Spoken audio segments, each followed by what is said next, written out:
it's easy to say, I have all the best ideas in the world. I have everything in the world. If someone would just give me a shot. That's not how it works. That's not how it worked for me. That's not how it works for anyone.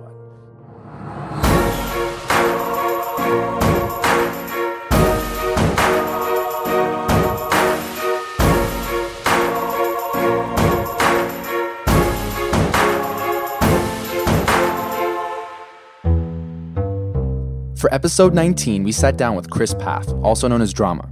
You may know him from MTV shows such as Robin Big and Fantasy Factory. He's also the co-founder of Young and Reckless, a streetwear-inspired lifestyle brand, and has a podcast of his own called Short Story Long, which features guests like Kyrie Irving, Wiz Khalifa, and Damon John. We talk about his humble beginnings, life on reality TV, his journey with Young and Reckless, and his thoughts on content and how it's played a huge role in his life in the last few years. We had an awesome time chatting with him, hearing about his story and learning about his experiences in the apparel business and beyond, and hope you guys enjoy the conversation as much as we did having it. All right, here we go.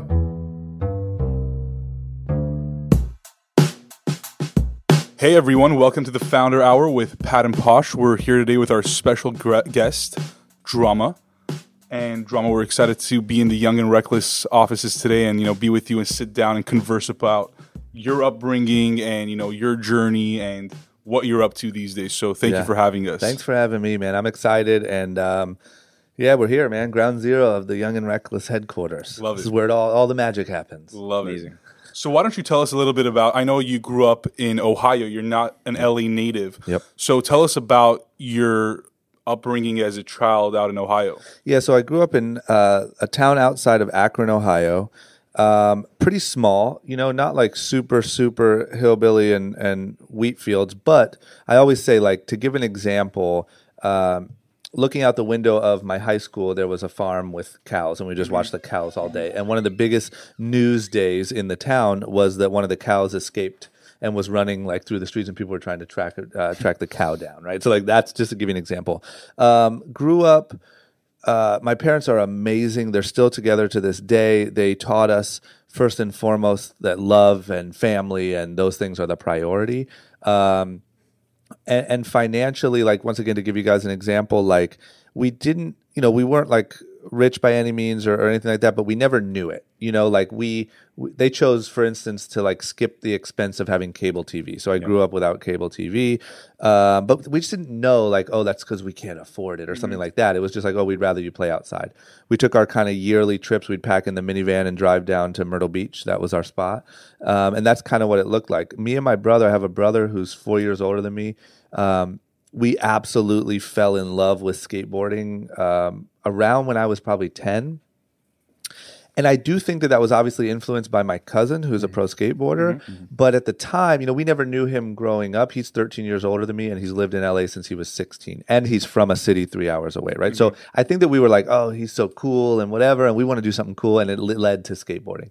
But that's all we did. We dedicated every minute of every day to skateboarding. I didn't play any sports. I didn't do anything. All I wanted to do was go mess around and skateboard with my friends. Did you go to like a skate park with your friends, or were you guys doing like, shooting videos? Like, what was kind of a little of both. So what it was, the kind of routine was, I grew up, this is funny actually, I grew up with triplets. They were my best friends.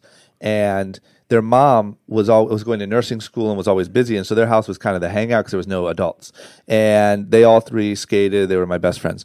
And so every day after school, or if I could get out of school early some way, or every weekend, I would pretty much just go to their house first. I remember when my brother got his driver's license, that was like the game changer, right? Because it was like, we can do anything. Yeah. And we would figure out where to go. Like, a lot of times we'd go to the local skate park and kind of warm up, and then we'd go, like, you'd go to downtown Akron, or you'd go to Canton, or you'd go to these different places and skate like at schools, or, like we call it street skating, right? And we just either, just have fun and mess around. And then as we got older, we started getting into like filming each other. And I bought a camera, and I kind of became like the filmer. And I ended up making a full skate video with all my friends and went that direction. But yeah, we were just acting. We were recreating what pro skate culture is out here. We were just kind of doing a mini version there. Was your goal to always come to LA? Yeah.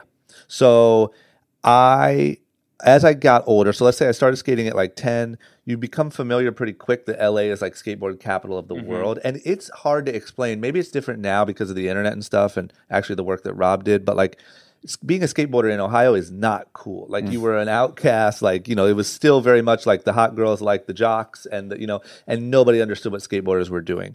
And so we just had this like dream of like, in LA, girls like skateboarders, you know, like in LA, this is cool.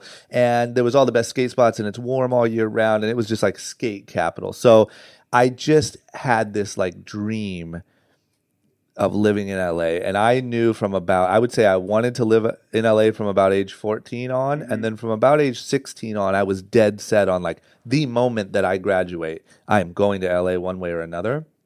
So yeah, I was dead set. I always say this, I wish there was, but there will never be another city or destination in my life that will compare to how I felt about Los Angeles. You know what I mean? Like you could say, hey, is there anywhere in the world you'd want to go? Sure, I'd be able to name you some places, but it's not even like a 1 out of 10 on the scale of what LA was. Like it was the dream thing. So what was the vision that you had in your mind? Like, you know, you're in a skateboarding, you want to move to LA.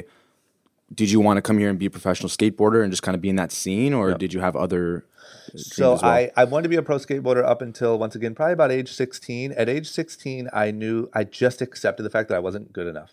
And I just saw people around me, my friends, they were just better. And the funny thing is, a lot of that group of friends are pro skateboarders now. You know, there's a kid named Kevin Turpening and Cyril Jackson, and there's all these kids. I grew up in Akron, Ohio, that are now pro skateboarders, which is nuts. But I just looked around at them, and I'm like, I'm just not good enough for whatever reason.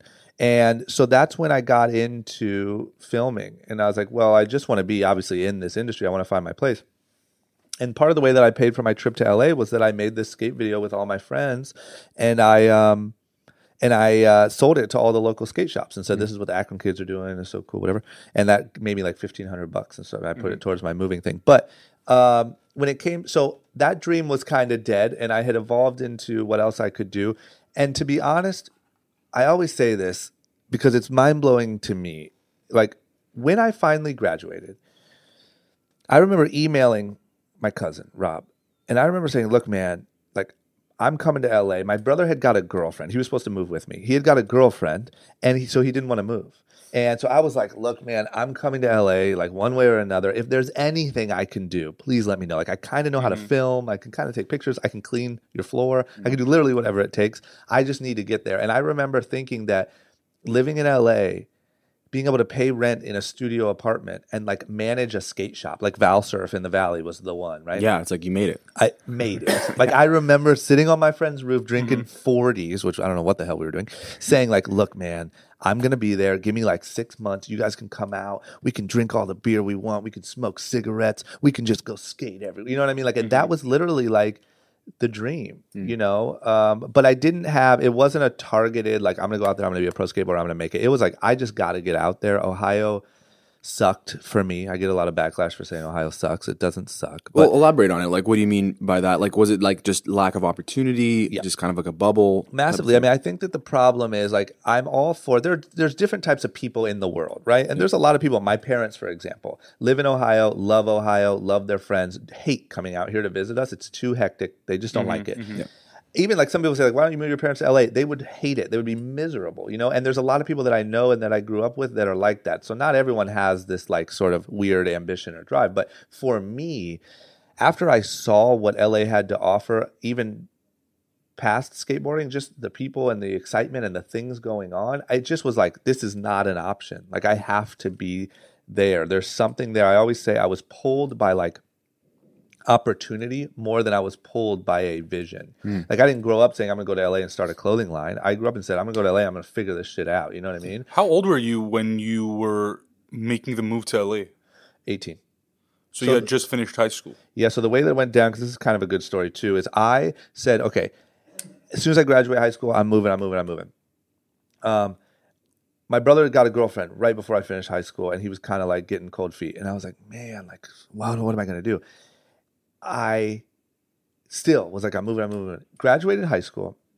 The weekend after I graduated high school, that was on a Friday, I was skating with my friends. I fell skating, hit my head, had severe brain bleeding, skull fracture, was in a coma for 4 days, blood clot in my brain from the skull fracture, just done, right? Just out of commission. So I literally woke up. I couldn't.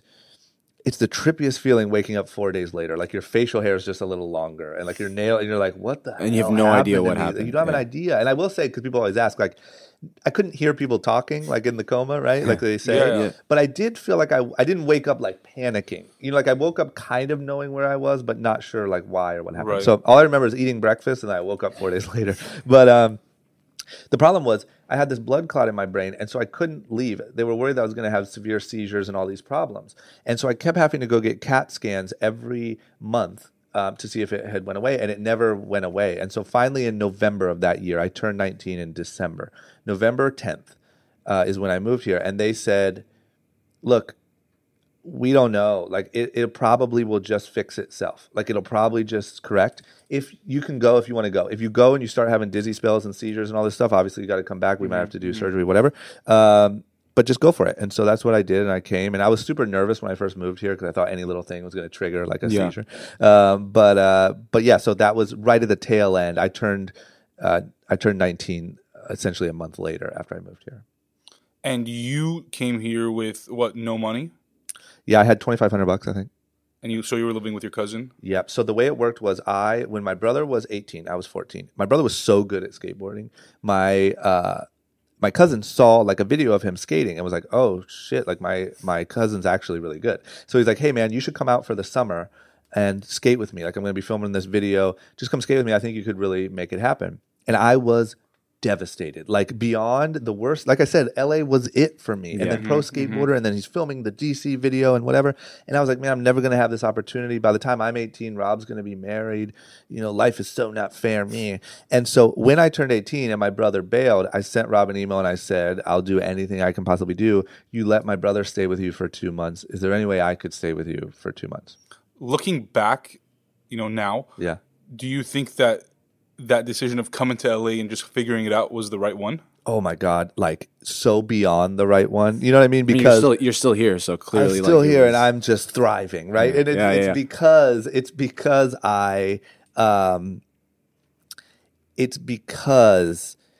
I just did it. I was so uncomfortable. I was scared. It's embarrassing to admit, but I remember the first week being here, I was like almost in tears calling my mom every night. Like I am way in over my head. Like all Rob's friends are 30 something. I'm 19. Like I don't know what the hell I'm doing. But it was always this like spirit of mine to just go for it and figure it out and make it happen. And so what ended up happening is I found a gap, and that opportunity ended up with me staying with Rob for a month, and then I went home. So I came November 10th. I went home December 20th for Christmas, and the goal was you find an apartment in that time, and then you go live there. And so I had found an apartment. I was ready to move in, and then like the day before I left or something, Rob's assistant quit, and he said, "Yo, you want to be my assistant?" And I'm like, I don't know, man. Like it felt so crazy. And all of his friends came to me and were like, don't do it. Like it's going to ruin your reputation, ruin your relationship with him. He's not, he's very serious when he works. And they're like, it's just your family. Like just keep it family and don't work together. So I'm like, look, I mean, worst case scenario, I hate it. I quit. I go work at Valsurf, right? Like that was the goal anyway. So I got my apartment. I said, sure, I'll do this, man. And when I came back out after Christmas, I had my apartment to go into, my little studio apartment in the Valley, and then I started working for him. So it was only that, like, screw it, things aren't lining up for me. My brother doesn't want to move. This isn't going to happen. This isn't going to happen. But whatever, that actually led to me having a gap. I mean, I don't know. Had I moved here with my brother, maybe I wouldn't have got that. You took this big risk. You came to LA. You didn't have a job, but it was an opportunity, and you're just like, I'm gonna take it. And it's with family. Like, what's the worst that could happen? So, what was Rob up to at the time? I mean, was this before the shows? Was it? Yep. So before the show, so he was just a pro skateboarder. He was doing really well. He's always been really business savvy, but not anywhere near what he's doing today. He had he was sponsored by like Red Bull and DC and stuff like that. And my jobs were literally like making coffee for him, doing and folding his laundry, and then like driving down to DC to pick up a box of shoes and bring them back. And then we'd go skate. He'd be working on a new video, and so we'd go skate together. And it was just very not anywhere near kind of once we got into Rob and Big and that stuff. But still, for me, that was like crazy. You know what I mean? That was crazier than anything probably I could experience now. But yeah, very much just like the assistant for a pro skateboarder. Just being in that scene. Yeah. Did you enjoy doing what you were doing? Being an assistant? Yeah. I've hated it. You can cuss. It's okay. Okay, thanks. I fucking hated it with every ounce of my being. Like, I love him to death, and there's nothing he like did or anything about that scenario that was like not what assistants do. But Right. I was a 19-year-old assistant, and he didn't treat me any differently. And I'm so thankful now because the shit I learned because he didn't baby me is the only reason I'm here. But it was rough, and I remember, and it's funny because I met up the other day with a girl who used to be a production assistant on Rob and Big, and she reminded me. But I would literally, when we started filming Rob and Big, I would be so overwhelmed by like just getting yelled at by everyone, production people and Rob and all this stuff, trying to like literally do laundry with the laundry door closed and squeeze in the closet because I couldn't disrupt the filming and doing all this stuff. I would just go outside and have these like mini panic attacks of like, I'm just way in over my head. Like, this shit is just crazy. And it was rough, but I just always knew, like, obviously this leads to something. Like, Yeah. I'm a part of some real energy here. Like, this comes to something, but I hated every second of it. So like you're at this point where like you said, you're like 19, 20 years old, and some of your friends were getting into pro skating, and maybe others were going to college, and you're Rob's assistant. Mm-hmm. What was going on through your mind? Like, what is this going to lead to? You obviously said there's something, but Yep. did you have any idea what that something was going to be? No. So I'll say too, like, once again, if this makes any sense, and this is why I preach this a lot. I think that one thing that happens to young people is they kind of get their mindset on like a dream, and you stay so close-minded on that dream, and you're just missing other opportunities, right? And keep in mind, this is my path. Like, if I would have dreamt to be a rapper and I would have became a rapper, I would have had a different message probably. But my path, to show you that there is a different one, is I followed opportunity. And so when the TV show stuff started happening, even though I was so overwhelmed mentally by just all that was going on, and I never had the dream or goal of being any sort of celebrity, especially a reality star. Okay. It was everything in my instinct to go away from that, But I knew that there's obviously massive things happening here. Like, there's action, and I want to be in on the action, And so no, I had no idea what that meant. I just knew, like, grind it out, take the beatings, get in on the show however you can. That's how my character ended up being my character on the show. Like, there was moments when I was asked, there was a key moment when I was asked to rub Icy Hot on Big Black's bare butt. And that was the first moment I was called into a scene. Yeah. And I said, I can't do it, man. I just can't do it. It's crazy. Like, you want me to bare hand like this dude's butt. And I remember, this is so stupid now, but I remember going home that night and being like, I just blew it, man. Like, that was it. Yeah, you got that was my called up to the opportunity. majors, and you could have rubbed Icy Hot on this man's butt, and you blew it, and now it's over. And my life was over that night, right? And there was multiple opportunities, and there was one finally, I forget exactly what it was, but where I was like, sure, man, like, I'll do it, whatever. And it became my dynamic on the show, and that became my way in.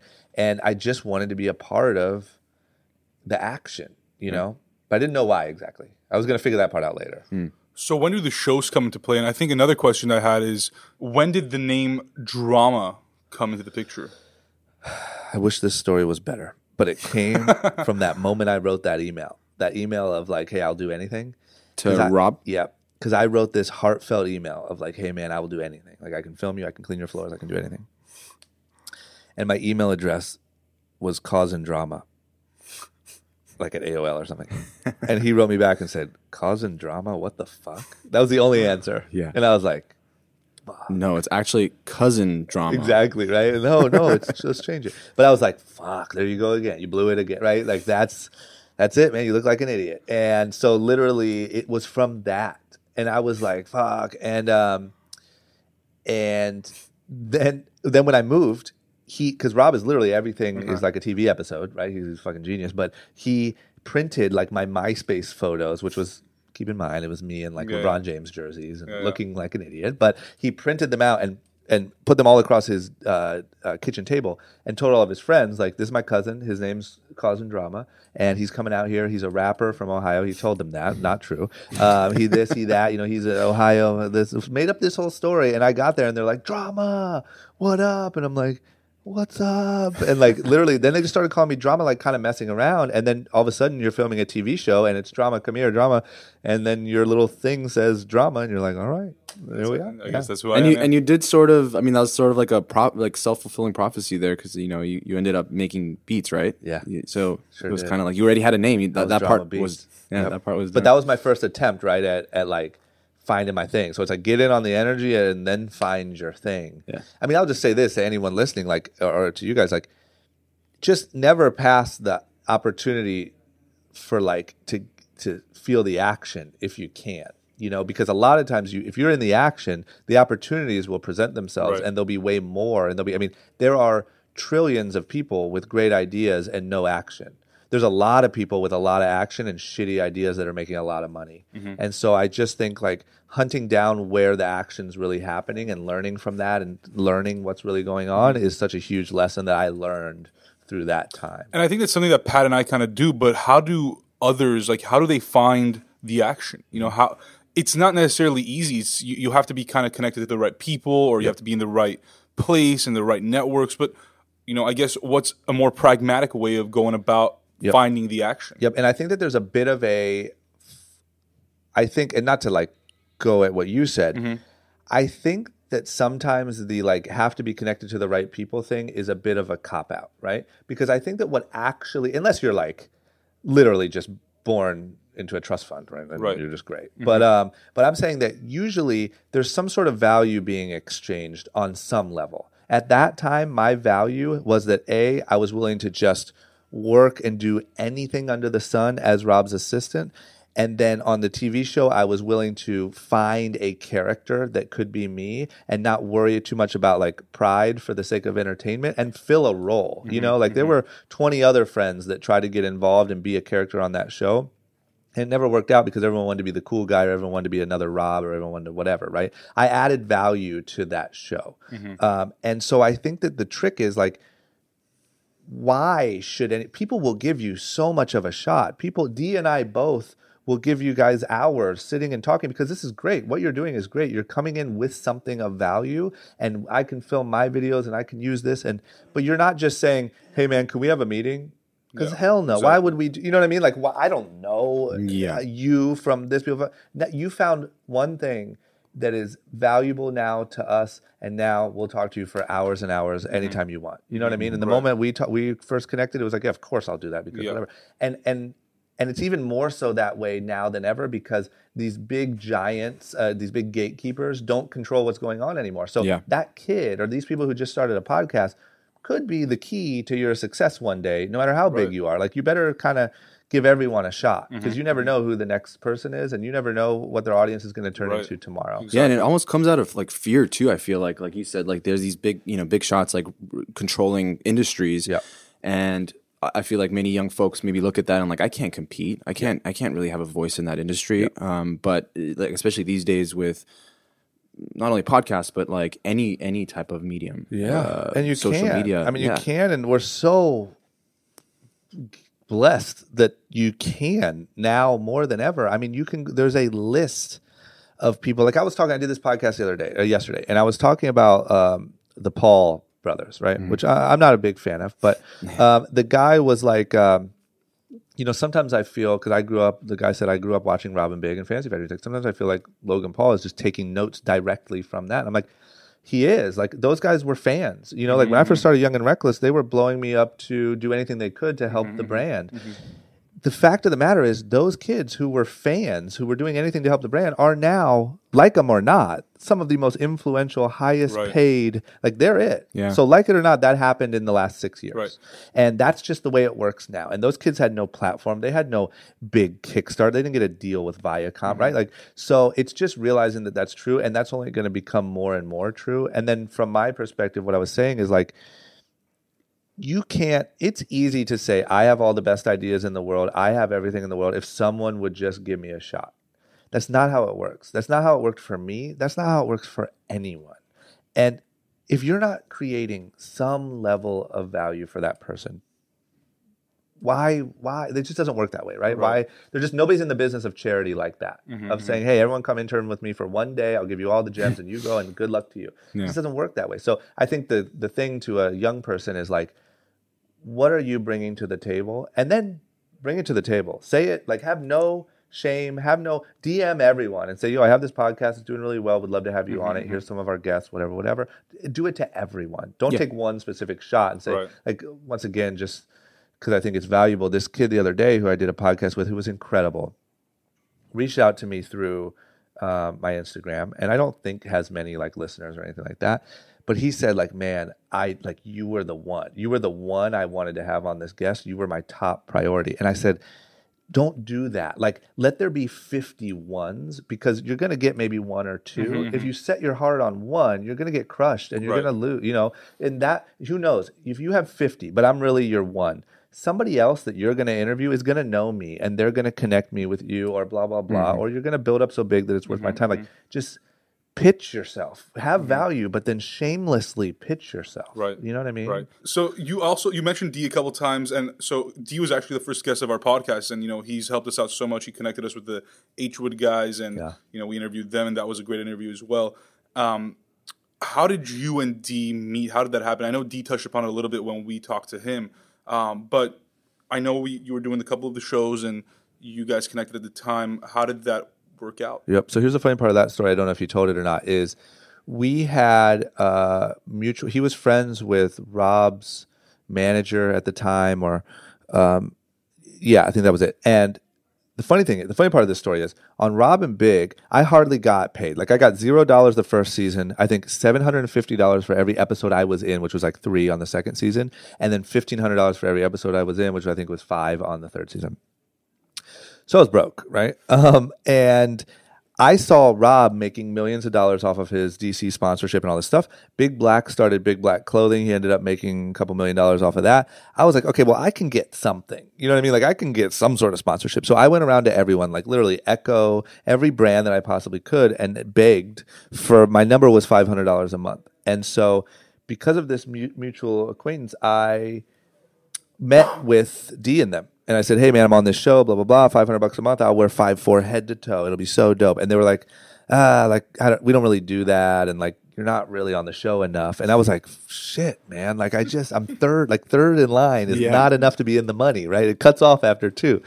So I'm like, fuck. So when Fantasy Factory came around and I wanted to start a line, and it was on me to go figure that out from scratch. I met with everyone that I knew in clothing, and they were one of them. And at that point, obviously the conversation is a lot different, and I'm a lot bigger part of that show now. And I had this concept, and I got lucky that they were in a situation where they needed a good, healthy income from somewhere. You know what I mean? They needed cash. And so they were like, screw it. We don't have anything to lose. Let's try this. And, it just worked that way. But it's funny. I told him, like, if you would have just paid me $500 a month, you never would have had this problem. You know what I mean? Like, you look what you created. But it was just from mutual relationships, and he was just one of the people that I met with. But I just love them, and they saw it. And the cool thing about them was they had enough experience to know how to do what needed to be done, but they weren't in a competing brand. Right. And so I wasn't going to have to compete with them. We were going to be able to legitimately go down this road and build this business together. Not just like, one of the options is you go to DC and you say, hey, maybe you or one of the sales guys here will do a deal with me to do like a licensing thing. And but then you're competing with your own company, and that's that sucks. So originally it wasn't like he was sponsoring you with 5'4", that was in the past, and then you guys just decided to start Young and Reckless, a new brand. Yep. Yeah. The past was I had tried. He denied me. Yeah. And then we came back, and at that point I had the name. Like, I had the name Young and Reckless. I think that I had the logos at that point, and then I had the fact that this new show was about to start, and Big Black had moved to Texas to raise his daughter, and I was now the second in line, right? And so now I should be in the money now, right? And so that was the thing. Why the name Young and Reckless? I really, really wanted to create. So number one, my biggest fear was creating Drama's merch brand. And if this makes any sense, like the way that my brain worked then and still works now, and sometimes it haunts me when I'm trying to create all this content, was I didn't want to be a celebrity that sold product. The way I thought of myself was I wanted to be like more in the background. I just wanted to run a business. Like I wanted to have a real life in LA. I didn't want to worry about trying to pump myself up to make money. It felt like being a stripper almost, right? Especially because it's not based on any talent. Like I'm not trying to sell more albums or hit more home runs. Like I'm whatever. I'm not that guy. So that's all I wanted. So I tried to come up with a name that meant something. And I tried to think like, how can I create a movement, a culture? How can I get people really behind this? And if I have a company, called Drama Beats Clothing or called, Gray Chair Clothing, like that's not going to do it. And so Young and Reckless was just what came to mind after a lot of bad ideas. And it, I just wanted to inspire kids. I felt like I was in the trenches of like moving from an uncomfortable place, extending myself as far as I could to try to make something happen. And I wanted to try to empower people to do the same. Would you say that Young and Reckless is a good reflection perhaps of what you were when you were moving out of Ohio? 1,000,000%. So that's what I try to, I've refined it now because I've gotten older and gotten better perspective and more knowledge, but that's what I want to happen. And to be honest, I don't care if like you just want to go on a vacation and jump off of this famous cliff in Ibiza into the ocean, like that's your dream, or you want to skydive in Dubai, or you want to be an entrepreneur or whatever. It's that same spirit that's in all of those people that do anything. It's so hard to break out of what is expected of you or the mold that you are taught is right. It's so hard. And that is what I truly connect with and feel like I did and still try to do to this day. And I want to try any way I can to empower young people to do the same. And through the messaging of the brand, it's just one of those ways. Yeah, I love that because, so Pat and I, one of our favorite books is Simon Sinek's Starts With Why. Oh my God. And, kind of like talking about, and we tell a lot of our friends that reach out to us and say, oh, we have this idea. And before we tell them, like, before they tell us about what it is, we're like, why are you doing it? Like, what's the point of it? Like, I don't care what you're selling. I don't care what you're doing. Why are you doing it? Yep. And they can't answer that. And I say, go back, think about that, come back, and then we'll discuss it. Yep. So do you think that the why of Young and Reckless or just drama in general has changed since you came to LA? No, I really don't. I feel, to be honest, that part of my mentality feels completely like intact and the same. And I almost wake up today with the exact same feeling that first hits me as I did when I was 19 living in a studio apartment in the Valley. Like, it's like, all right, like you got to figure this shit out. Like you got to be aggressive. You got to be creative. Like, and like nothing's going to be, you could very easily be working at Starbucks or back in Ohio in a year if you don't, like I just feel that way. And I don't think I ever want to lose that. You know what I mean? And that is what I still want to empower kids to do. I think the only thing that has changed is when I was 25 and Young and Reckless started becoming very successful. Keep in mind, every day I was like jumping into foam pits and getting attacked by bulls and like crazy shit for TV. Yeah. So my mind was a little bit more on like, all right, let's do crazy shit. It's now evolved into something much more realistic and much more truly me. That is like, okay, now I've ran this business for 9 years. I truly know a lot of, and obviously have a million things to learn, but I know a lot of good business lessons and kind of life lessons and mindset lessons. And so I'm able to come at it now from a much more educated perspective and give practical, real advice on how you do that, as opposed to like, just be crazy, do anything that anyone says you can't. Like, great, but where does that go? So now being able to do a podcast, being able to do podcasts like this and really answer those questions, I think I'm really starting to connect with people in a deeper way than I ever have, even on reality TV, because they're getting real information. It's something they can go do tomorrow, not just like, hey, go be crazy.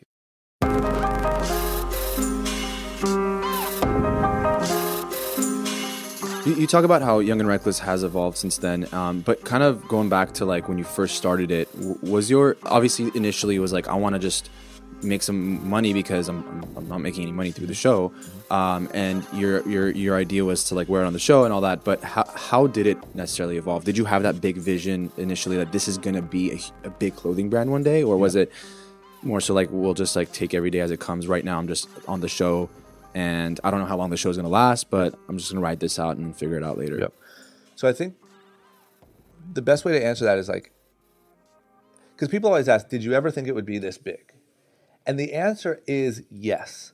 because of course when you start something, you're sitting in your bedroom thinking this is going to be it. Like this is going to be the next. I remember Famous Stars and Straps was so big then, and obviously DC was exploding, and I'm like, this is going to be the next, and we could do this, and it's about empowering kids and blah blah blah. Now, that was a very naive dream, and there was zero plan on how to get there, and like no strategy, no nothing, but it was in my like goals. But there was just a lot of ups and downs and lessons that had to be learned to even, I mean, it's been a grind. When I look at it now, I don't look at like I'm that same kid in the bedroom and say like, we did that. Like exactly what you were thinking happened. I think like, whoo, this has been a battle and we got a battle more to go to keep going where we want to go. It's a much more realistic view. But yeah, I don't know if I'm forgetting the other, was there another part of the question? No, I mean, yeah, I was just curious, like, what was going through your mental state, and the opportunity. And I will say this, and I'm not shy about this fact. Is like, and this is what led me to discovering that I need to like start a podcast and put out more content about who I actually am, because I was not some passionate clothing designer that wanted to change the fashion game. You know what I'm saying? I wasn't. I also wasn't a pro skateboarder. I also wasn't whatever. I didn't know it then, but I was an entrepreneur. I wanted to own the thought of, so keep in mind, I came here with the dream of working at a skate shop, living in a studio apartment. That unfortunately quickly evolved to the thought of owning a business that I could sustain any sort of lifestyle in LA was like mind-blowing goal dream. We got to get there. And I saw an opportunity to do that from what we were doing on TV. And I mean, obviously I was heavily influenced by like I said, DC exploded, I think from like $100 million pre-Rob and Big to like at the height, like $500 million global massive business. Yeah. Big Black sold, I think it was 10 or 14 $1 million worth of Big Black clothing. Rob started a brand in the kitchen while I'm sitting there every day drinking coffee, watching, called Rogue Status, which was the shirt with all the guns on it, whatever streetwear brand out of Venice. Yeah. I watched that. I would go down to Rogue Status, which they were so cool, and they were down in Venice, and they were just hanging out outside of their shop and really creating a culture around their brand. And I watched all of this happen. And so I tried making beats. I tried doing all this other stuff. But I said, like, man, like, if I could make a clothing line that spoke to this audience, that did what I preached, what I practice, and build a culture around that and get people to feel fired up and blah, blah, blah, and then market it on this show, like, this is the opportunity, you know? And that's what gave me the steam. I've tried a lot of shit. And I've, like, everything else, well, not everything else, but a lot of other things have not worked. This one nothing has ever felt like Young and Reckless felt when I started getting it going, because it just was perfect. Yeah. So the drama that like everyone has seen on the show, you know, doing a bunch of crazy shit. Tell us about a crazy story that maybe they haven't seen, maybe like a business story for Young and Reckless, like behind the scenes. Oh man, there's one that immediately comes to mind, but I don't know if I want to like potentially open the can of worms. No, fuck it. One time I did a shirt, and I want to preface this story by saying, if anyone out there listening is connected to any of the Hells Angels, I sincerely apologize, and I have nothing but respect. We did a shirt. This is when we were filming the show. One of my graphic designers, so the way that we would do it when we were really flowing, like let's say season 4 or 5 of Fantasy Factory, Young and Reckless is working. The way it would work is I would get the shirts that were going to be in the stores when the shows aired and have them printed early and sent to my office so that I could wear that line, so that would match what was in the stores. Yeah. So I got these, I would just get boxes of my own stuff to my office before the season, and that's what I would wear throughout the season. One of the shirts I pulled out one day, and it looked like a Guns N' Roses sort of knockoff.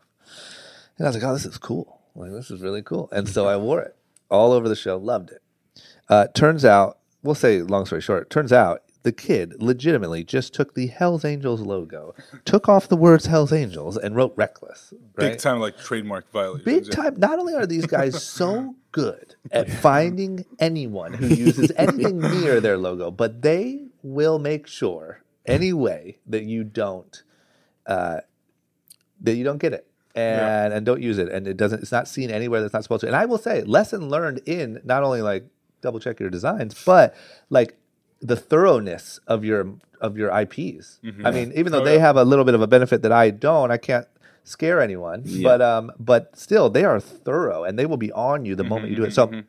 So the point was, luckily for me, I had only worn it on TV. I hadn't actually sold it, so the damage was only so bad. But for them, that's just as bad because this skinny little dorky white guy from Ohio is repping Hell's Angels. That's worst case for them. Right. Point is, we ended up dealing with that the proper way in whatever legally, but I was so scared because people would call me. My friends or friends of friends would call me and be like, "Hey, have you gotten your ass kicked by the Hell's Angels yet?" And I was like, "No, dude, why?" And they'd be like, "Oh, because my friend, is up in San Jose and he knows a lot of those guys, and they said like, fuck you, and the moment they see you, they're stomping you out." And I'm going around like doing autograph signings and shit like that at this point. So every city I'd go to, I'd be like, "Is there a Hell's Angels?" I remember being in Arizona one time, and I was like, "Oh no, I know there's probably a lot of them here." And so I'm petrified. Like I'm literally like having trouble sleeping. Like feeling like I'm just going to hear motorcycles outside my house one night. So anyway, the crazy part of the story is I simply was, and I'll only be so descriptive, but I was at a party that we were hosting one night in Hollywood. I think it was for X Games or something. And I came walking out, and some guy grabbed me and was like, "Yo, let me talk to you for a second." And I was like, "All right, like, do you want a photo? Like, I'm the guy from the TV show." And I looked down, and he had red shoelaces, and that's like one of their big things. I was like, fuck, like here it is, right? This is how it goes down. This is how it goes down. And so thankfully, I mean, he didn't beat my ass. He just took me outside and like very sternly made it clear how offensive that was to them and whatever. But it was just the only moment where I really felt like, fuck, like this is some real shit. Like this is not Forever 21 lawsuit. Like you're up against the wall outside of a club. Like what the fuck are you doing? Because at the end of the day, and here's another lesson learned, doesn't matter if it's the Hells Angels or Forever 21 or whatever it is. If you're the guy in charge, you're the guy taking the heat, right? No matter what. And I deserve that. I should have known. I should have checked everything. I should have known. But that was the moment when I think like streetwear clothing turned into like a gang war for a second. You know what I mean, I didn't like it. I'm happy in apparel. Yeah. The topic of relevancy to me is something that's interesting. And, especially in this day and age, it's so hard to stay relevant, whether you're creating content, apparel, selling food. It's hard to kind of keep up with the times. You mentioned you've been doing this for 9 years. How is Young and Reckless still relevant today, and what have you done to make sure that stays that way? I'll start by saying it's insanely hard, like beyond hard. And I don't ever want to come off like, oh, I'll tell you how, because I battle every single day. And every day I feel like, this is getting crazy, because every day there's 500 more influencers or YouTubers or it's so fragmented. And fashion brands coming out and changing the landscape. Yes, and like picture this, even when I started, which was kind of at the beginning of all of this, when I started, there was essentially still like a handful of like celebrities or TV shows. Like we even gave our clothing one time to like the Jersey Shore kids because like who cares? There's 5 million people. That's going to make an impact. This, that. I mean, they're definitely reckless. They're definitely reckless. So you could kind of pinpoint like who can we target them. As long as enough of them are wearing your clothes, you have some relevance, and you can use that content to say everyone's wearing your brand. Now, not only are there so many influencers and people who influence the way people shop, but there's e-commerce. So you can't just play the shelf space game of like PacSun, Macy's, Tilly's and say, well, I have my shelf space. As long as I keep it up, I'm going to keep or grow that shelf space. Right. Nothing is safe. Nothing is protected. And the moment one of the YouTube kids launches a merch brand, that's coming out of our pocket. That's coming out of everyone's pocket, right? It's getting more fragmented. So every tour merch, every YouTube merch, every single thing is a t-shirt that they're now buying from that person and not from brands like me. So it has gotten extremely hard. To answer the question, though, I think that it's about a game of, number one, you got to just work your ass off. And you got to I've seen a lot of people be too picky and be like, no, that guy's not right. And that guy doesn't fit the brand. And that guy doesn't whatever. You want to protect your brand. You really do. But at the end of the day, if you want to have a brand the size of the brand that I want to have, you have to kind of spray and pray a little bit. And you have to make sure that you're not touching on anything too crazy on either end, but you're getting it out there. You're talking to people. You're going to the events that matter. You're at the things that matter. You're doing the podcast.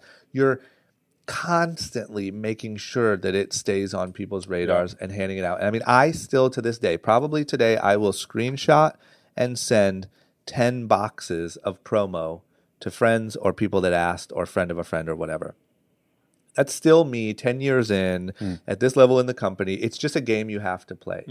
And I don't know, man. I think other than that, you just gotta be smart. And at the end of the day, like what you said with the Simon Sinek book, if you didn't start with any purpose, this is where you get wiped out. Yeah. You get wiped out in the relevance, right? Young and Reckless has lasted so long a lot because of the name and what it stands for. And that does a lot of work for me. You know what I mean? If it's, like I said, gray chair clothing, and we're just hoping for the best, good luck. You know what I mean? That's why the why matters so much. Because now it's going to connect with people that you didn't even have to connect with. You know? So 9 years, still going strong. Tell us, I want to kind of talk about kind of what you're doing aside from Young and Reckless, which is you obviously have a podcast of your own, Short Story Long.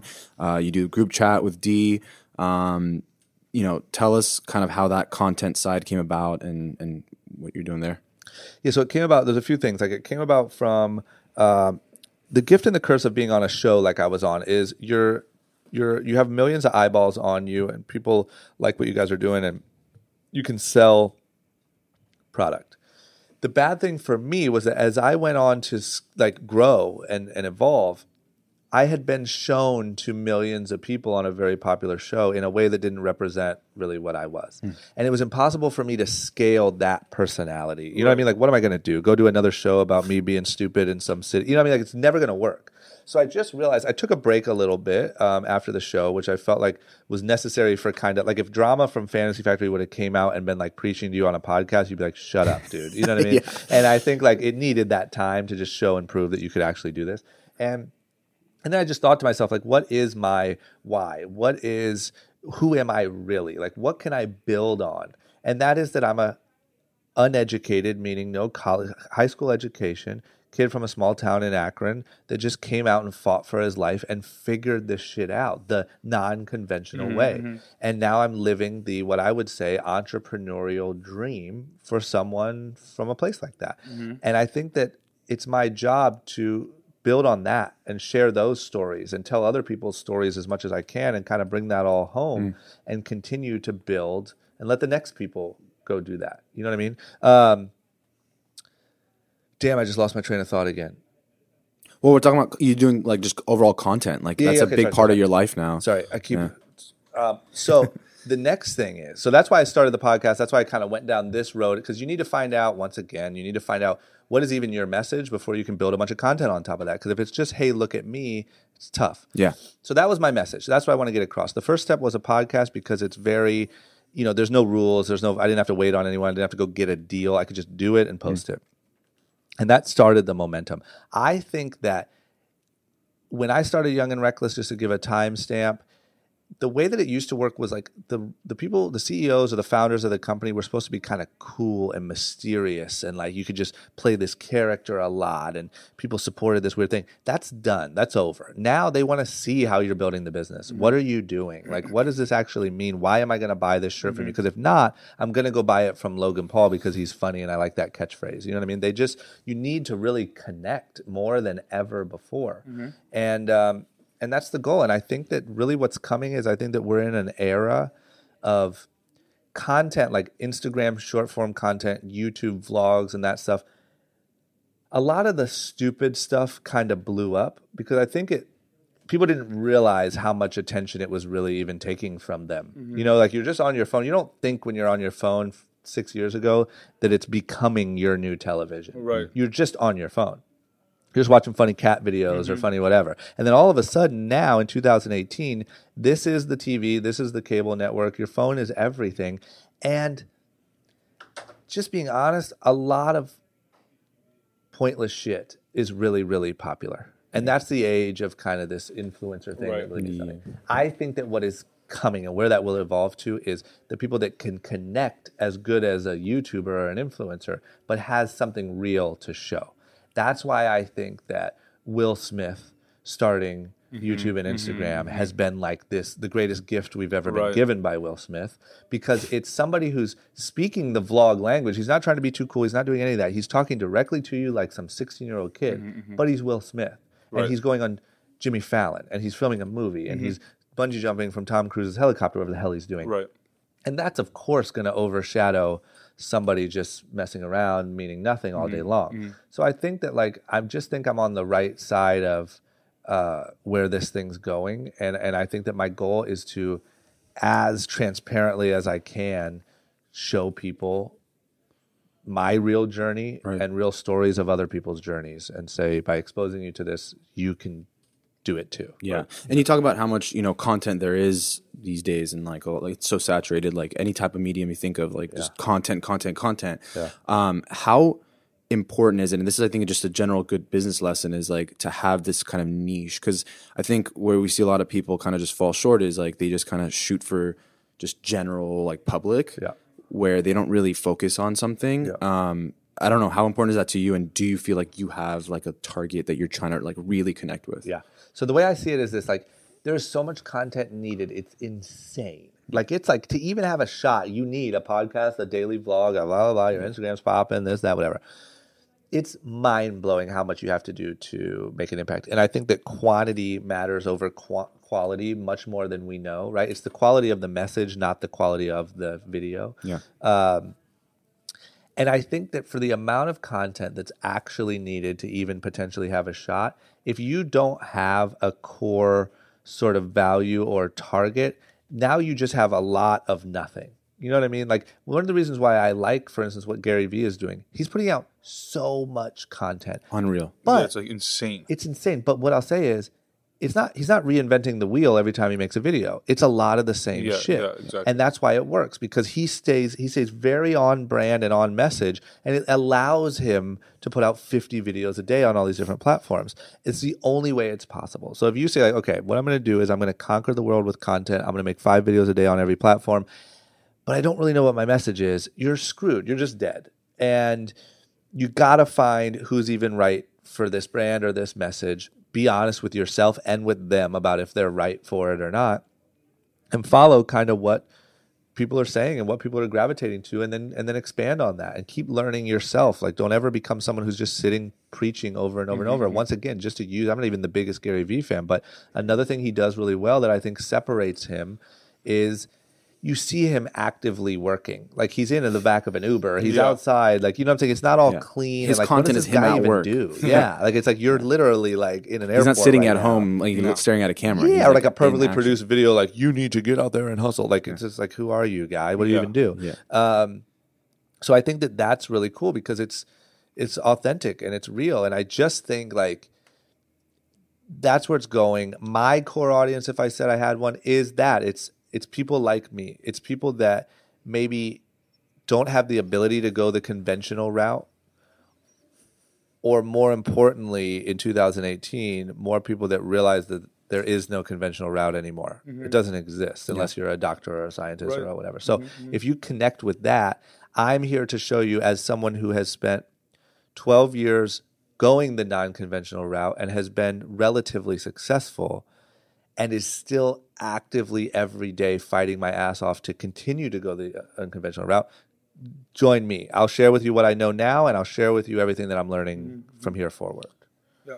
We talked about media a lot, and one of the guests we had studied journalism while she was in college, and now she's like an influencer and just killing it, making a lot of money. And we were talking about how journalism essentially is dead. Yeah. And I'm a big fan of group chat, by the way, with you and D, and I think that all the topics that you guys discuss are not only like the current topics, but I think the, just the regular person's, opinion that you guys put on it is what we need to hear. I searched Kanye West on YouTube, and you guys were like one of the top videos. Did you know Really? that? Yeah. I don't know if that was just because like I didn't watch the video, so it wasn't like a recently viewed. It was.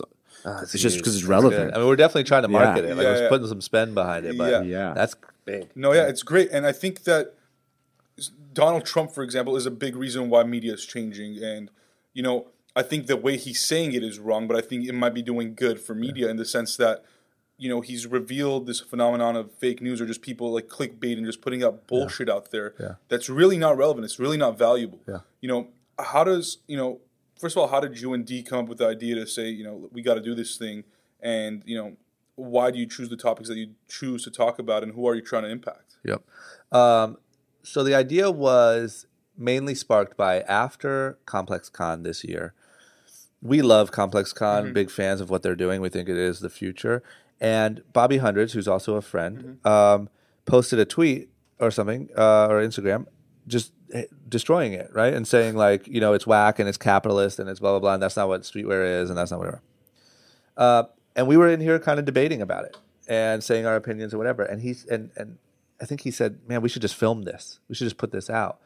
And whatever happened, right? I don't know who had the genius idea, but I don't want to take any credit. But we decided, man, we could do something like this. Like we could just show these debates. And like, luckily we work for ourselves and we don't have board members. We don't have those type of things. And so we don't have anything that we can't say. It's at our own risk, right? And so we said, let's do something where we can actually give a little bit deeper inside opinion. And then we can have Bobby Hundreds come on the show and we can have Aaron from Agenda come on the show and we can have, whatever. And we just thought like you're right. I mean, there's a lot of news going around. There's a lot of opinions going around. And there's a lot of like stupid sort of pointless clickbaity comedy, like you go on Instagram, like I hate to say it, a lot of times I get my news from Instagram on accident because you see a meme about it and you're like, oh, what did Kanye say? Because you saw some meme. Exactly. And so for us, it was like, how can we do a show that's like letting people in on our real conversations, getting a little bit deeper knowledge on the subject, and then also having fun with it, and hopefully we're likable, and hopefully you do, you know what I mean? And it's like we just try to cover anything. It still needs a lot of work, and it needs to be cleaned up a lot, and it needs to be structured a lot, but it's like anything that really affects this age range and people like us, we're going to cover. And hopefully we're going to give you some value that's going to, I think most people will walk away from group chat and say like, man, I didn't know that. Like maybe it was fun to watch and we were still joking around, but it was like, oh, I didn't know that about this or about that or how this works. And that's our goal. It's just we're trying to be a little... to the point about it being clean, I respectfully disagree because I feel like when I turn on the television, which I rarely do, but when I watch, news, it is clean. It's like a little too perfect. It's a little too scripted. What did I say about clean though? You said it should be a little bit more cleaned up. Like, I don't know if you meant like the content or the quality or whatever, but I like the fact that it's raw. I like the fact that... Oh, you mean our show with the group chat, Here's what I mean. Yeah. I think that, for instance, and I'll just tell you because it's what we were talking about the other day, is like, it should be like, here's the finance section. And we're going to talk about this. Here's politics. We're going to talk about this. Here's blah, blah, blah. Just like structured. And like I said, we had the idea and we could have Bobby Hundreds and Aaron come on maybe together if they would do it. Maybe not. We're just so fucking busy. We haven't had a chance to do it. Right? We've had our friends on or whatever. I mean, like, if it was like this week's guest is blah, blah, blah. This is what we're going to discuss. Here's our topics. I'm saying he emails me what he wants to talk about. I email him what I want to talk about the morning of. We go up at 10. And we just literally just film it live in one shot. That's what you get. And we could add some, some like structure. It's just a little messy. It's just a little like we'll talk about Trump, politics, streetwear, Stormy Daniels. Then, you know what I mean? It's like, and it's like there's no. But that's what people want. I think that. And maybe unfortunately, you're that's what news is this day. And I think like actually one thing that does piss me off is like with the whole Trump thing. I think that the media is the reason why he is this way. I think Pat and I talk about this all the time. If for 1 week there was a moratorium on news for them to not talk about Trump, he would be a completely different person. Yeah. Because he requires the attention. Yeah. I think that folks, like us that continue talking about him, it like feeds him. Yeah. Like it's like more fuel. But I almost feel like it's almost like a chicken before the egg scenario to me. Yeah. It's like, did the media create Trump or did Trump create them? I don't know, and all I know is this. It's fucking mind-blowing, and it's like an incredible thing to watch. You know what I mean? Like, it's like, how did this happen? Like, what in the fuck? You're just watching, like, history just change, and it is. Change. It will never be the same. Like, you just can't go back. I'm not saying the next one will be like The Rock, but... it might. It might. And you can't... it's not going to be George Bush. No. You know what I mean? No. Yeah. And at that part, I appreciate. Like I will say, that's another thing that Rob, even to this day, gives me really good perspective on. Is he's smart and we agree on the opinions, but he's so incredibly positive. Like every time I talk to him, I'm like, bro, did you see what just happened? He's like, isn't this incredible? Like, isn't this amazing to watch? And I'm like, no, we're gonna die. He's like, we're not gonna die. This is amazing. And I'm like, holy and I think shit. you and D on the last episode of Group Chat well, after we release this might be the second to last episode. Yep. You talked about like the different perspectives and how, perhaps not necessarily that what he's doing is positive, but that there is a different perspective to Trump, for example, or there's always a different side to the story. Yeah. And I think, again, like 50 or whatever, 48 or 50% of this country still likes Trump or still will vote for Trump. Yeah. And, that's a whole other problem. But it's how do we cater that to both of these sides so that the message that we put across, and I think that's why we chose to do this podcast, was because number one, we're just talking about the real human stories. There's really no politics involved. You can be whatever you want. Yeah. You can believe in whatever you want. You can do whatever you want. We don't really care. Yeah. But I think that the audience has a real takeaway of, like, I don't give a shit if this person's Republican and, like, believes in that or that. They just did something cool, and we want to learn that. We want to kind of follow that model. Yep. And so I think what you guys are doing obviously is awesome, and thank you, man. Hopefully we continue seeing more of that, and just putting out more content. And who knows what this will all lead to? Really, I don't really know. I don't know. Both of us don't really know what this will even lead to. But it's going to continue to evolve, and you just got to play the game. And to tie it back to the beginning, man, it's like it's where the action is. Yeah. We know that. That's undeniable, right? The action is in creating content with a message on brand for yourself, whatever it is, and it's podcasting and it's video blogs, and so it's like it's podcasting now, right? Like, but like tomorrow it might be something different. And like you said in the beginning, like if you're focused on like I'm going to create the biggest podcast in the world, and I'm only going to be focused on creating the biggest podcast in the world, you may miss the next big channel. 100%. And I think the sweet spot is in the middle, right? It's like sure, podcasting could kind of phase out, but I think that it will phase into something new that if your message is strong enough, your people will follow you too, right? And I think that I have quite a bit of faith that podcasting is a new medium that is here for quite a while. Yep.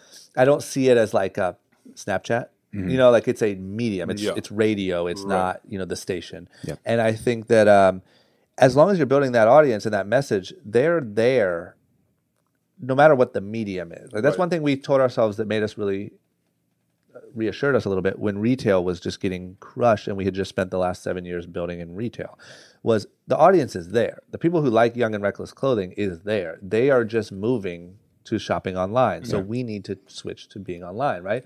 So the people are there, the listeners are there, and it's just, this is where the action is. It's clear as day. It's nowhere else. So just like when I started Young and Reckless or got in on the TV show, I had no idea where it was going to lead, but the action's always going to lead you to the best place. It's the best option. Yeah. Drama, I kind of want to know with this question is like you are an extremely hard worker. I can imagine like having all these things going in one day is a lot to do. And you still got that fire going. Like, what do you do outside of all this? Do you have a family? Do you have anything else you're doing? Yeah, I've gotten better at that recently, right? So I do think for a long time. So don't get me wrong, like I'm not some like crazy, all I do is work and then sit in my room and think about work. But like I never really had like skateboarding kind of phased out around like 26. Now it's just I do it once every few months, but it's just super painful. Yeah, I'm getting old, and I don't have like any hardcore hobby, or anything like that. But I have gotten a lot better lately in the last couple of years at like reading. Like it sounds, I genuinely really enjoy it now. And the first book that sparked me that like books are incredible was Start With Why with Simon Sinek. Yeah, I read that. I'm like, this is. I did not know that, by the way. Yeah. Oh my God, yeah. I read that first. That might have been the first book I ever read in my life, honestly. Really? And from front to back. And I watched his TED Talk first. I don't know if you saw that one. Yeah, he's amazing. I watch a lot of his stuff. Yeah. But so I genuinely enjoy reading. I genuinely enjoy working out now.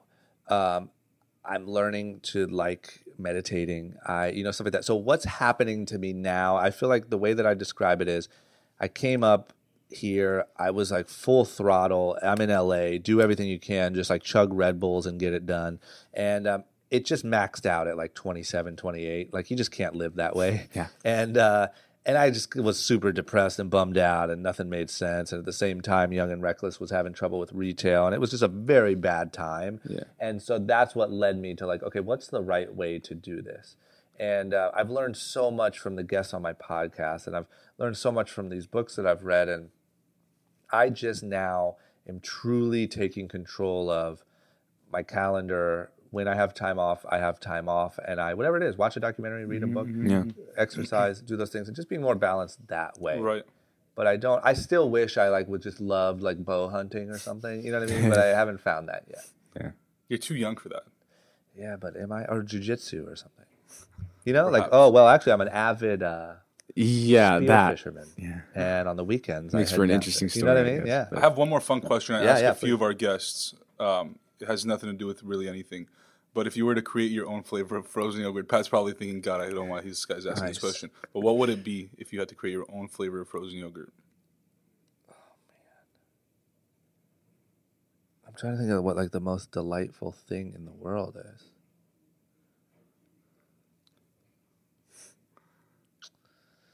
Shit, that's hard, man.